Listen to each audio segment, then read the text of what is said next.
Hi guys, Jason Smith here. Welcome to the AskGolfNut channel. Today we're doing the King Cobra MB, the blade. So before everyone turns off, obviously it's the blade. We know it's the smallest one and people think, oh, it's a player's iron. You can't, no one can hit it. You've got to hit out the middle. Well, I've already hit this a few times before, turn the camera on. And I'm excited to actually do this part of the video and then again, turn the camera off, whack it a load of times all over the face, because I've found something out about this King Cobra MB iron, which is rather exciting considering it's a blade and it's not supposed to be forgiving at all. Technology in this thing, when you're talking about tech, as soon as you go to a manufacturer's website and the first thing they talk about is how it's made, tour inspired looks, 5 steps of forging process, tour inspired shaping, and for playability, workability and feel and sound and all that. You know full well that you're not dealing with loads of tungsten and everything else that's going to be packed in a head. It is a slab of metal. However, it is one of the nicest slabs of metal that I have seen in a golf club. I know some people say the back, there's a couple of lines at the back which some people don't like, and I can't understand why, because for me it's got a very, very small top line. It's got very small, deep, well, not very, very small, but small enough blade lengths. Sole thicknesses are nice and small, no offset whatsoever. It's got some shine to it. It's ticking every single box when it comes to, from my point anyway, what a blade should look like. I am at the Farms, hole 5. It's 162 lovely yards. Don't miss left on this. We have a ginormous and almighty chasm down the left hand side with bunkers down there, and on the right hand side we've got bunkers as well. So just hit the green, but it's a long and thin one. So I've given myself a little bit of a fun job to do, but we'll go give it a hit. Right, down by the golf ball, this thing, as you can see, tiny amounts of top line, and the blade lengths are, yeah, lovely and small. Right, let's see if we can hit target. Oh, that's slightly toey, slightly high, face slightly open, but you take it. Now that felt distinctly toey, and it was 5 mil. So 5 mil toe, 2 mil high, and face was baby open. It's a blade, and what you get from a blade is the ultimate in feedback when it comes to understanding exactly where you've hit it and what you've done with it. Now, when it comes to game improvement irons, sometimes because of the fact you get the really springy faces, the louder acoustic pop, crack that you hear, you lose a little bit of that distinct feedback that you get from obviously one of these things. But 37 yards in the air, 49 degrees descent angle, it's doing a lovely job. But it feels just as what a blade should feel like. Oh, that's my fault. That is not, that's bottomy. Face slightly open, bottomy, as in low on the face. Face open, 2.4, there you go, and low on the face. See, that's 6 mil low, and I can feel that. Now that's 4 mil heel, 6 mil low. I could not feel the heel. That is the interesting bit. I could definitely feel the low on the face, but I didn't feel that was 4 mil heel at all. The main thing I felt on there was the low strike, and then also the face was 2.4 open. I could feel that. But this is what this is going to give you. It's going to give you ultimate in that feedback that you're going to get from strike. Again, not absolutely dead plumb on, but do you know what? It's fine. 2 mil, 3 mil high, 4 mil high, 3 mil toe. Yeah. When it comes to these things, the MB, you can get obviously a full set of MB if you want. Why you'd want to go full set MB, I don't know. Obviously, this is going to get quite scary, even for me, when it comes to 4 irons, etc. But obviously, there are people that are stronger than me, swing faster than me, that will be able to make a 4 iron useful, or functional at least. But they do have this. This whole MB is designed to blend seamlessly with the CB. The CB is the slightly more helpful version of this, but it's still got much of the lines of the nice looking of the MB, of the blade. So it's like a seamless transition. That's the whole idea. It was designed to be as a combo set, but you can have a full set of MB if you wish. And I'll tell you what, I would, because these just look and feel lovely.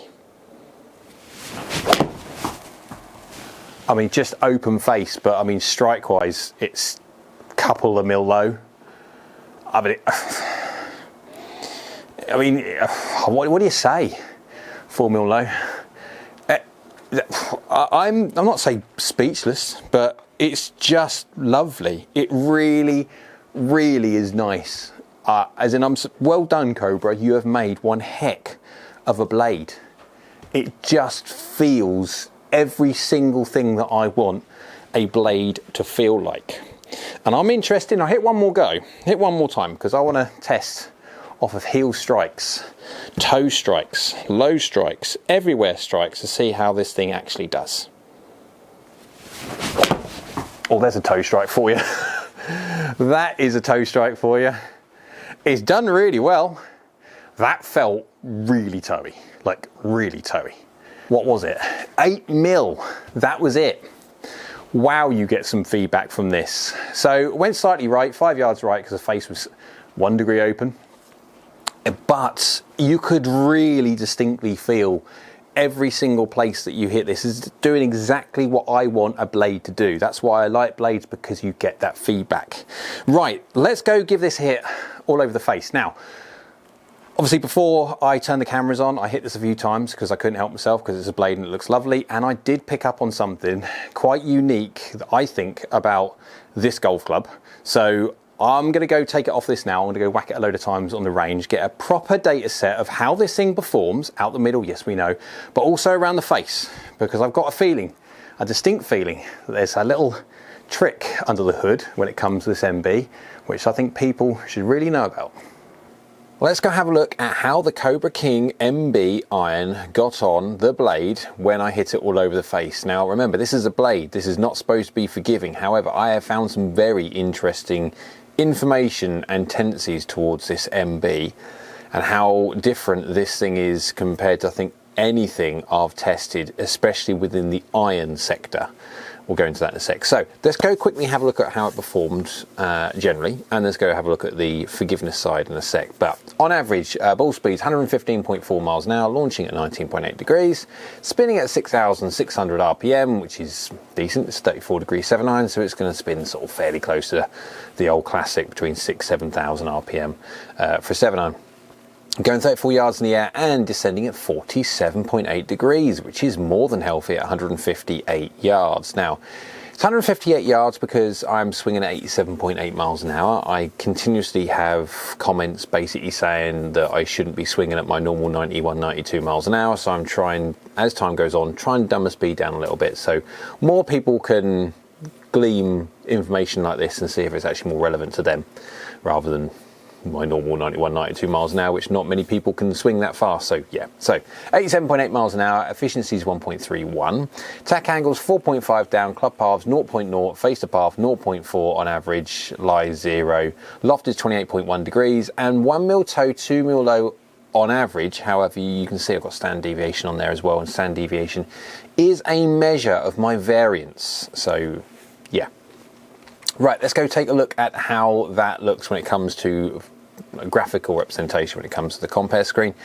Some people can see it much better when it's in pictures than it is in just data, so you can see there when it comes to the flight and also the strike points and all of it's so neutral. It is ridiculously neutral, so there's no curvature when it comes to my dynamics whatsoever. Right, let's go have a look at the forgiveness, because the forgiveness is the interesting bit, because again, this is a blade. This is not supposed to be forgiving in any way, shape or form. However, I have found some very interesting tendencies from this blade, so let's get straight to it. 87.2 miles an hour, efficiency is the one we're going to be looking at going forward. Obviously the efficiency is the best way of understanding how forgiving something is. It's retention of ball speed regardless of where you hit it on the face. Efficiency is 1.30. Now remember, when it comes to the efficiency, on average being 1.31, now that does have mishits in it, so we'll go to the full on. I've captured one shot right at the end where you can actually see what a pure shot is, but that is really, really close to the average efficiency considering it is 15 mil heel. 15 millimeters heel. Wow. And I'll be honest that sometimes when I hit a 15 mil heel, it doesn't feel nice at all. Actually, this MB felt really nice. I'm amazed at just how well the Cobra Tour MB Iron does out of heel strikes. It is just mind-boggling. The only thing I can think of is the fact that the actual centre of gravity of this head, the actual physical CG, the sweet spot, is not actually geometric middle. It is actually slightly artificially heel biased. I don't know. Obviously, when it comes to the engineers, they can either say that or it's not. But that's my feeling. When it comes to a low heel, so let's pop it out there, 88.6 miles an hour, 1.20. So you can see a dramatic drop in efficiency because I've gone low heel. The same 15mm strike horizontally, so towards the heel, but 10mm low. And 10mm low is distinctly low, very, very low. And you can see, so even though the MB is really forgiving horizontally across the heel, as soon as you then deviate low on the face, it then goes back to a normal iron. I mean, or even so, 1.20 is a massive drop. But again, it is the blade. If we go to a slight heel, you can see there, 87.1 miles an hour, 1.31 efficiency. Club path and face to path is very, very neutral. It's 10mm heel, so that it is just mind-bogglingly good. Mind-bogglingly, you kind of get the idea. It's brilliant. It really surprised me massively how good this thing is at the heel. Next one, 89 miles an hour, 1.26 efficiency, so efficiency is dropping off. Path's 1.2 across and face is 0, basic 0.7 open. But it is 10mm low. Now remember, this is a blade, so it's got no help whatsoever when it comes to technology, tungsten and stuff like that. So it is just a slab of metal. And so yes, if you're going to deviate nearly half an inch low on the face, you are going to see a difference in efficiency and it's going to drop. It has only dropped by 0.05, which isn't bad, but then obviously if you have technology in the head, it won't drop that much. So that's the problem when it comes to having a blade. When you deviate, especially low on the face, you will get an efficiency drop. Next one, 89.3 miles an hour, 1.3 across, 1.6 open, so you are going to get a little bit of deflection from the delivery because it is little baby face open. 1.27 from a 14mm toe. Now, okay, it's 1.6 open, so there's a slight increase in loft, but it's 14mm toe, and that has dropped quite a bit from the average, considering we're going toe side, which normally on most irons is actually, out of the heel and toe, is the most efficient one of the lot. This actually is the least efficient. So again, that pushes my assumption that the effective CG sweet spot of this golf club is actually marginally heel biased. But again, it is a blade, and generally speaking, old school blades do have their sweet spot slightly heel biased. And by looking at information, it says it does. So it's dropped 0.04 of an efficiency. Remember, efficiency is a measure of bang for your bucks. How much ball speed do you get from your club head speed? Right, capture one last one. Square out of the pegs. Well, okay, 3mm heel. This one felt absolutely lovely.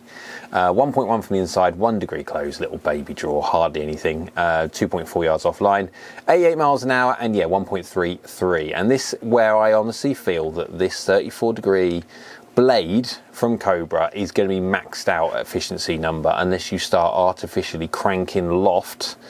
Delivering loft far less than you should do, you are going to be maxing out 1.33. That's why it's so darn impressive just how good this thing is out of those heel strikes. And I noticed as I started hitting it that I was starting to gravitate towards the heel, and it made sense because of the fact that I'm effectively chasing the center of gravity, and I had to push myself away from the heel to try and obviously test the toe, etc. So really, really good golf club. In conclusion, I am amazed at just how good this thing is when it comes to forgiveness off the heel. Off the bottom of the golf club, it's so-so. Off the toe, it's again so-so for a blade. But it's just mind-bogglingly, I can't say it today, amazed at how good that thing is out the heel. So depending on where you hit your shots, guys, if you are a decent ball striker, but generally speaking, then deviate towards the heel, then the Cobra King MB Iron is a distinct possibility. If you want to look at something which looks just just like a blade. It is gorgeous looking. This thing is gorgeous feeling. The sound is very, very nice. The feel is very, very nice. The looks are very, very nice. And from the forgiveness, well, that's up to you guys when it comes to knowing your own strike point. So hope you liked the video. If you did, go on, thumbs up. YouTube's like, so do I. Down there is a subscribe button. It's free. Go on, it's great for the channel. If you could subscribe, I'll be much appreciated. And while you're there, there's a little bell icon. That's a notification bell. If you click that one, that will let you know next time I upload another video. So I hope you're well, and we'll see you again soon.